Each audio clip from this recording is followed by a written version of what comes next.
Welcome back, friends.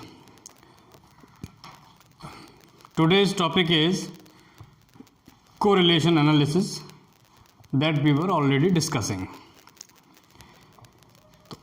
In previous lecture, we were discussing the types of correlation, and we have discussed positive and negative correlation, linear and curvilinear correlation, and third one is simple, multiple and partial correlation. So you can say there is three types of correlation. First, positive and negative correlation. Second, linear and curvilinear correlation. And third is simple, multiple and partial correlation. Positive correlation मैं एक बार फिर से revise कर देता हूँ, एक बार फिर से ओवरव्यू दे देता हूँ so that it will remind you. First, positive and negative correlation. Positive correlation क्या होता है कि when the change in the two variables are moving in the same direction और both the variables are moving और deviating in the same direction. If they either they will be increasing or decreasing, they will be moving in the same direction simultaneously. एक साथ जो है या तो वो दोनों बढ़ रहे होंगे, इंक्रीज हो रहा होगा या उनमें डिक्रीज हो रहा होगा, तो वो हमारा positive, it will be a case of positive correlation.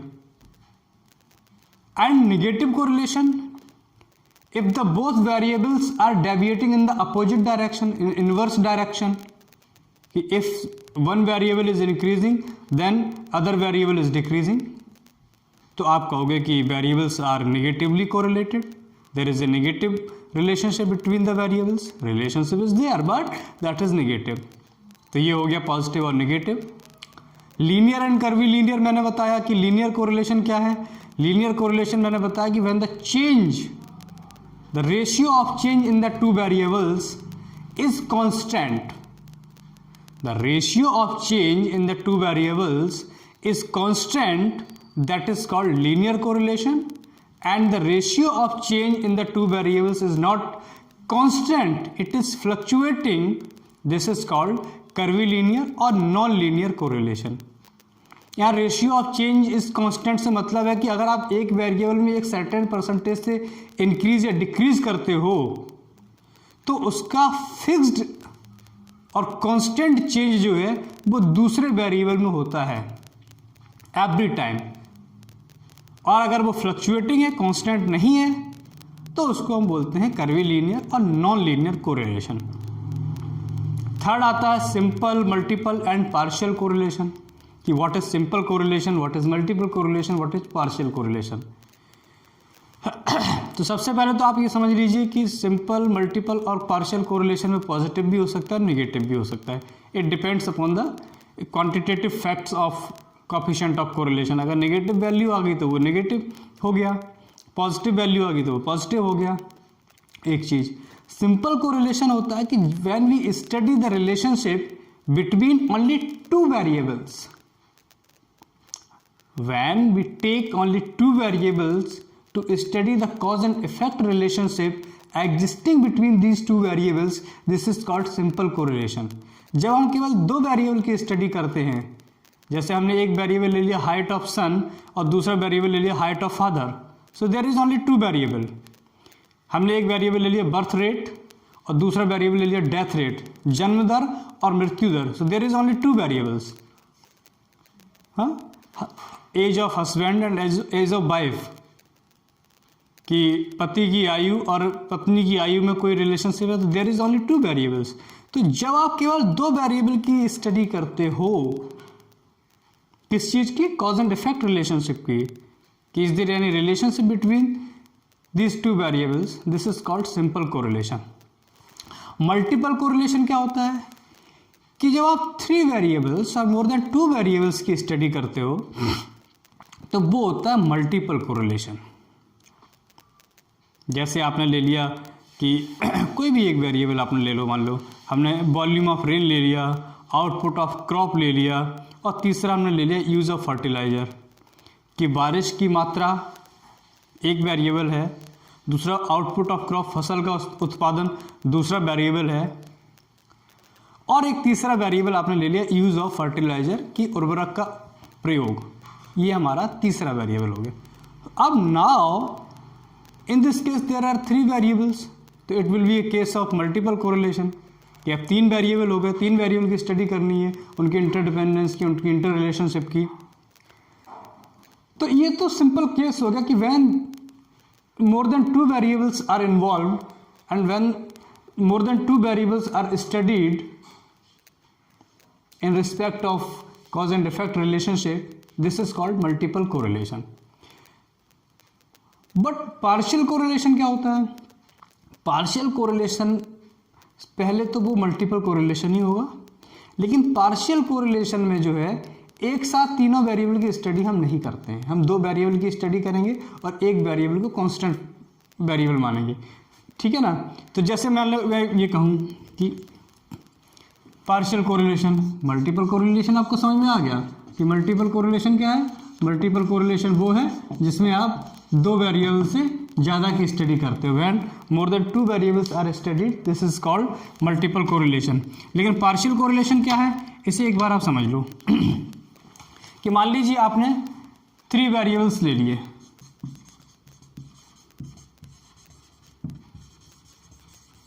ठीक है। फर्स्ट वेरिएबल आपका आता है क्या, हमने ले लिया वॉल्यूम ऑफ रेन, यानी बारिश की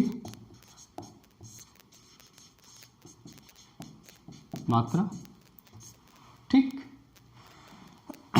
दूसरा वेरिएबल आपने मान लीजिए ले लिया कि यहां पर नीचे लिख देते हैं, दूसरा वेरिएबल आपने ले लिया आउटपुट ऑफ पैडी, यानी धान का उत्पादन, और तीसरा वेरिएबल मान लीजिए आपने ले लिया यूज ऑफ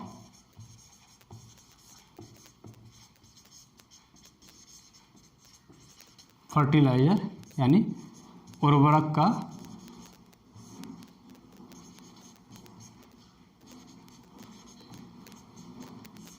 प्रयोग। अभी ये मल्टीपल कोरिलेशन का केस है because 3 variables have been given. लेकिन अगर इसको पार्शियल कोरिलेशन के टर्म में समझना हो, अभी ये मल्टीपल कोरिलेशन का केस है, लेकिन अगर इसे पार्शियल कोरिलेशन के टर्म में समझना हो तो कैसे समझोगे? अब इसमें देखिए वॉल्यूम, अब इसमें डिपेंडेंट वेरिएबल कौन है?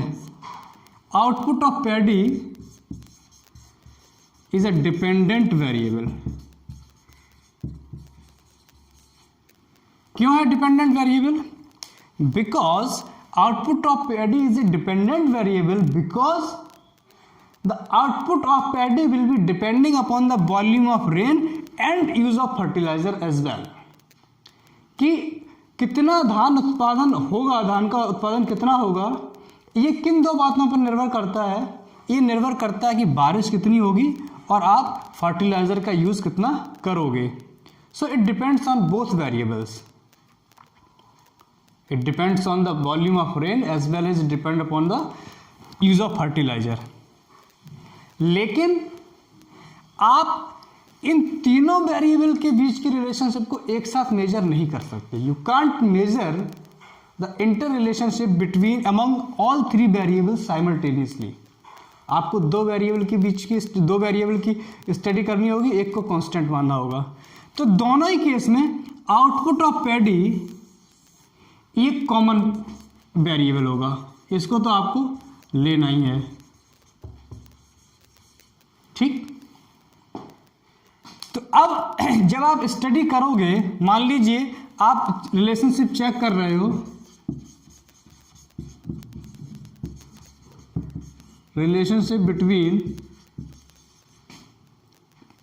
Output of paddy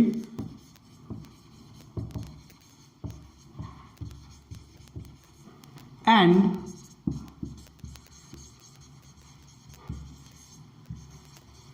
volume of rain. आप अभी कह रहे हो कि पहले हम आउटपुट ऑफ पैडी और वॉल्यूम ऑफ रेन के बीच में रिलेशनशिप चेक करते हैं कि उनकी कॉज एंड इफेक्ट रिलेशनशिप क्या है भी या नहीं है, ठीक।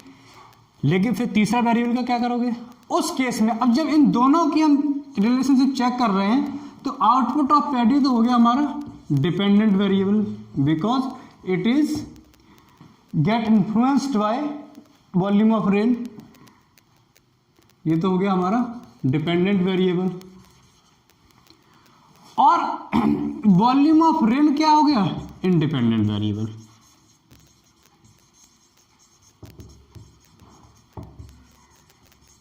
ठीक, आप एक डिपेंडेंट और एक इंडिपेंडेंट वेरिएबल के बीच की स्टडी करते हो किसमें?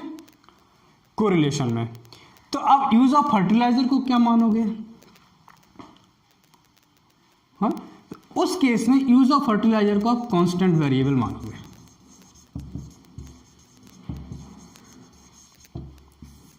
आप कहोगे कि अगर इन दो के बीच में वॉल्यूम ऑफ रेन और आउटपुट ऑफ पैडी के बीच में रिलेशनशिप चेक करनी है तो वॉल्यूम ऑफ रेन हो गया independent, output of paddy dependent ही रहेगा, और यूज ऑफ फर्टिलाइजर को हम कांस्टेंट मानेंगे कि चाहे बारिश कम हो चाहे बारिश ज़्यादा हो, हम फर्टिलाइजर के यूज में फर्टिलाइजर की कंपोजिशन में चेंज नहीं करेंगे, उसको हम कांस्टेंट रखेंगे, फिक्स्ड रखेंगे।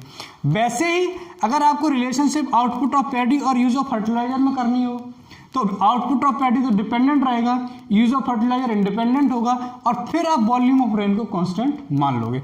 अब ये हो, इसको बोलते हैं partial correlation. Now this is a case of partial correlation. So is that clear? अब ये टाइप ऑफ कोरिलेशन क्लियर हो गया होगा। अब नेक्स्ट हम बात करेंगे अब डिग्री ऑफ कोरिलेशन की। डिग्री ऑफ कोरिलेशन,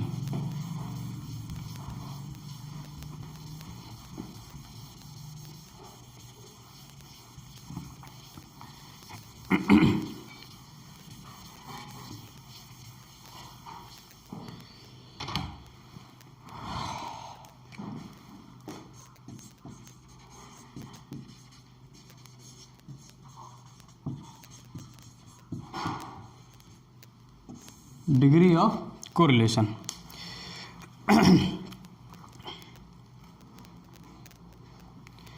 डिग्री का मतलब यहां पे क्या है? डिग्री ऑफ कोरिलेशन का मतलब है, डिग्री का मतलब है एक्सटेंट और यू कैन से मैग्नीट्यूड, कि अगर दो variable, if two variables are correlated with each other then how much, in what magnitude they are correlated, in what intensity they are correlated, in what extent they are correlated, कि अगर उनमें relationship है तो कितनी है, perfect relationship है, limited relationship है, और एब्सेंस ऑफ रिलेशनशिप है। तो द डिग्री और intensity of relationship between two और more variables is assessed by the quantitative facts of coefficient of correlation, कि जो आपने कोएफिशिएंट ऑफ कोरिलेशन कैलकुलेट किया है उस कोएफिशिएंट ऑफ कोरिलेशन की वैल्यू, क्वांटिटेटिव वैल्यू कितनी आई है। So depending on the quantitative value of coefficient of correlation between two variables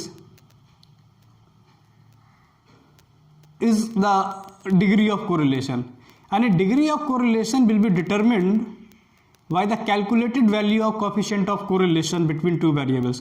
जो दो वेरिएबल या दो से ज़्यादा वेरिएबल के बीच में का जो वैल्यू आई है कोरिलेशन की, क्वांटिटेटिव वैल्यू जो आई है, वो डिटरमिन करेगी कि क्या इंटेंसिटी है, क्या मैग्नीट्यूड है। तो मैं एक लाइन लिख देता हूं, द डिग्री और intensity of correlation between two variables is assessed by the quantitative fact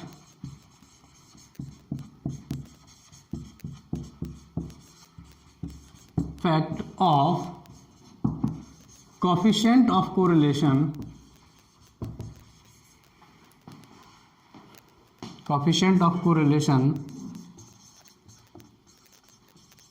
of these two variables.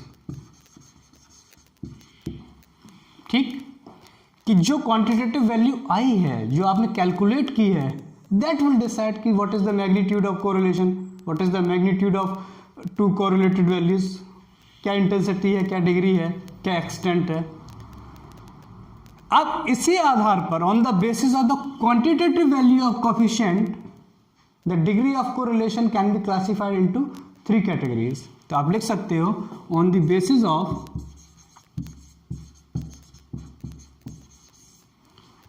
on the basis of the quantitative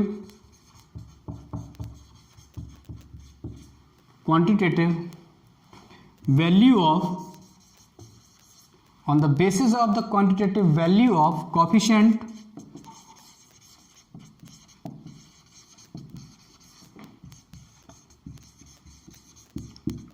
of correlation, the degree of correlation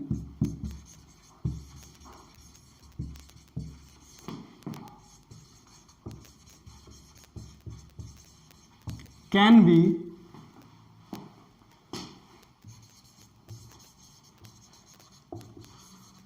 classified into 3 types. ठीक, कितने भागों में बांटा जा सकता है? 3 भागों में. कौन? पहला परफेक्ट डिग्री या perfect relationship, second limited degree, फिर लिमिटेड डिग्री के 4 पार्ट्स में. पहला very high degree,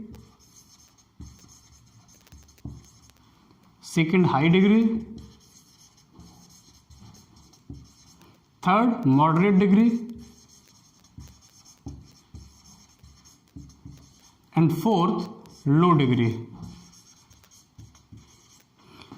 and third category है आपका absence of correlation. So this is the degree of correlation. पहला परफेक्ट डिग्री. परफेक्ट डिग्री तब होती है जब कोरिलेशन का आंसर आता है 1. एक याद रखना, कभी भी कोरिलेशन का आंसर 1 से ज़्यादा नहीं आता है. अगर 1 से ज़्यादा है तो आपका आंसर गलत है. ठीक, तो परफेक्ट डिग्री तब होती है जब कोरिलेशन का आंसर आया 1. चाहे +1 है तो परफेक्ट पॉजिटिव डिग्री, और अगर -1 है तो परफेक्ट निगेटिव डिग्री. ठीक है. लिमिटेड डिग्री में ये 4 आ गए, very high degree, moderate degree, low degree. अगर आंसर 0.9 से लेके 0.99 तक रहता है तो वेरी हाई डिग्री, 0.75 से लेके 0.9 तक रहता है तो हाई डिग्री. ठीक, 0.25 से लेके आपका 0.75 तक रहता है तो मॉडरेट डिग्री, 0 से लेके 0.25 तक रहता है तो आपका लो डिग्री, और एब्सेंस ऑफ कोरिलेशन आपका हो जाएगा अगर वो लेस देन, अगर वो 0 आ रहा है तो आपका एब्सेंस ऑफ कोरिलेशन होगा. अब मैं इसको एक बार टेबुलर फॉर्म में लिख देता हूँ वैल्यूज़ को, तो आपको और क्लियर हो जाएगा कि इसको डिग्री ऑफ कोरिलेशन को. इस चीज़ को आप नोट कर लेना. अब मैं इसको टेबुलर फॉर्म में लिख देता हूँ so that it will more clear to you.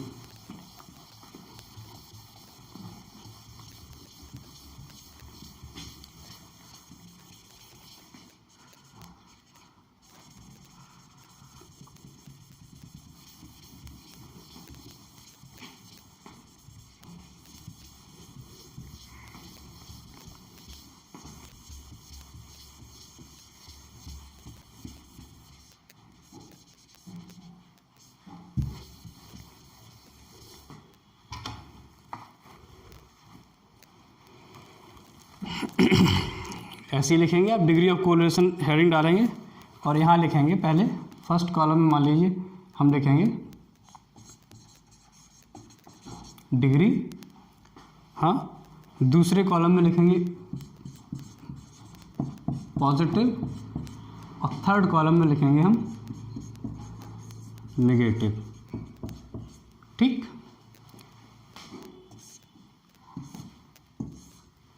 First degree हमारी होगी क्या? Perfect.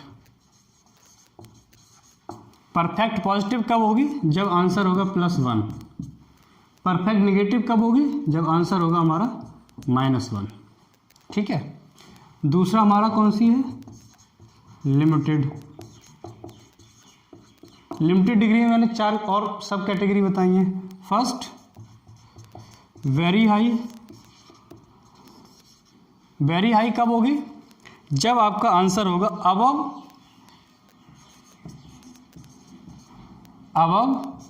+0.9 to +0.99।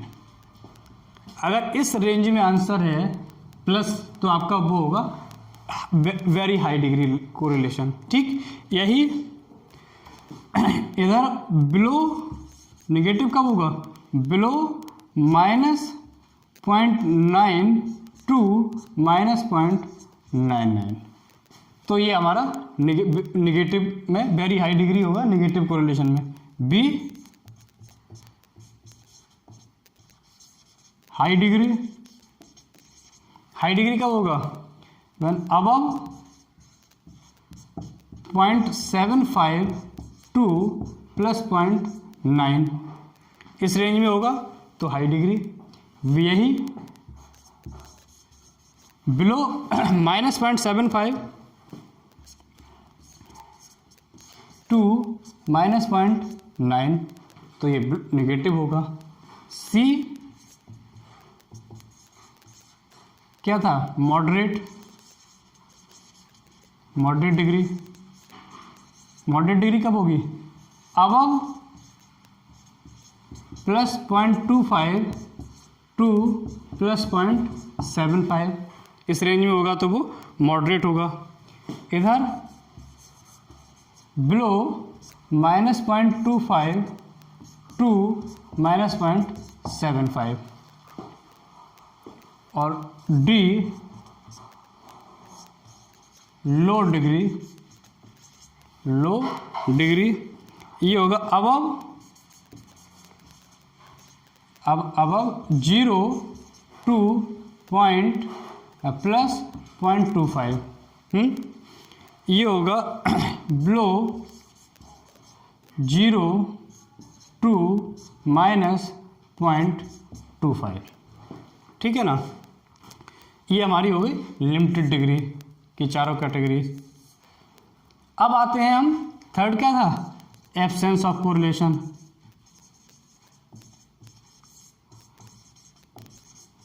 Absence of correlation कब होगा? जब आंसर 0 होगा तो आप कह दोगे there is no relationship between two variables. ठीक है ना। तो ये उसका टेबुलर क्लासिफिकेशन होगा। इसको आप बना लेना, नोट कर लेना और अच्छे से याद कर लेना, क्योंकि आपको निकालने के बाद, आंसर निकालने के बाद लिखना पड़ेगा कि वो हाईली कोरिलेटेड हैं या कोरिलेटेड नहीं है। ये सब इस क्वांटिटेटिव वैल्यू पर निर्भर करेगा कि वो किस एक्सटेंट में कोरिलेटेड हैं। तो आज के लेक्चर के लिए इतना काफ़ी है। आई होप कि आपको समझ में आया होगा। Find any difficulty you can discuss with me, you can ask with me. आज के लिए इतना काफ़ी है। कल जो है हम नेक्स्ट लेक्चर में जो है हम मेथड्स ऑफ कोरिलेशन पढ़ेंगे और फिर उनकी कैसे क्वांटिटेटिव वैल्यू असर्टेन करते हैं, कैलकुलेट करते हैं, उस पर हम आ जाएंगे। Till then take care, bye bye, thank you very much.